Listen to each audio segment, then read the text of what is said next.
Rënd ka ndodhur në Laç, 4 persona janë plagosur pas një konflikti në këtë qytet, por për më tepër detaje do të lidhemi tani me gazetarin Elidon Dreka. Elidon, të përshëndes, çfarë ka ndodhur dhe cilat janë arsyet e këtij konflikti? Po, përshëndetje.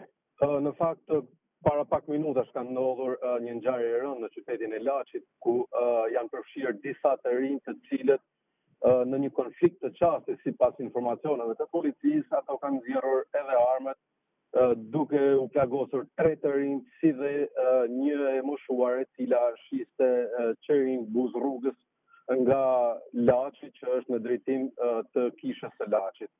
Sipas informacioneve policore, paraprakë bëhet me dije se 3 të rinj janë përfshirë në një konflikt të qastit, nuk është diçka e mbartur, por njëri prej tyre, nga 3 plagosurit, njëri prej tyre tashmë ndodhet në gjendje të rëndë në spital, i cili është futur në sallë të operimit pasi rrezikohet edhe jeta e tij.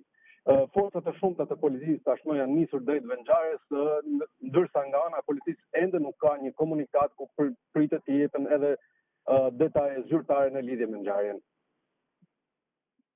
A dihen ende identitetet e personave që janë përfshirë në këtë konflikt, Elidon, apo detajet të tjera lidhur nga aktiviteti i këtyre personave, janë persona me precedent të mëparshëm penal?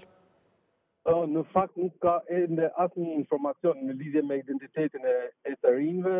Sipas informacioneve paraprake, janë 2 automjete të cilët po analizohen se kujt i përkasin, të cilët mendojnë që kanë transportuar edhe të rinjt aty, pasi dyshohet që mund të ketë edhe persona të tjerë përposhtë këtyre të plagosurve që të jenë përfshirë në këtë konflikt që ndodhi pas ditën e sotme në qytetin e Kurvidit.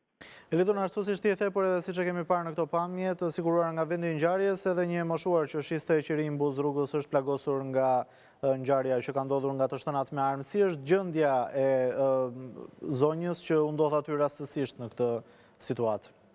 Në fakt, përgjatë gjithë rrugës ka persona të cilët shesin qerin që janë edhe 13 marhat e Shnallov, por nga konflikti të rinjve e moshuara ka mbetur e plagosur në pjesë që nuk i rrezikojnë jetën. Sipas informacioneve paraprake bëhet me dije se plumbi e ka prekur të moshuarën në pjesën e këmbëve, por ndodhet jashtë rrezikut për jetën. Ndërkohë, siç e theksova, është ende e herët pasi ngjarja ka ndodhur dhe pritet që informacione më të sakta, më të detajuara të vinë në momentet në vijim.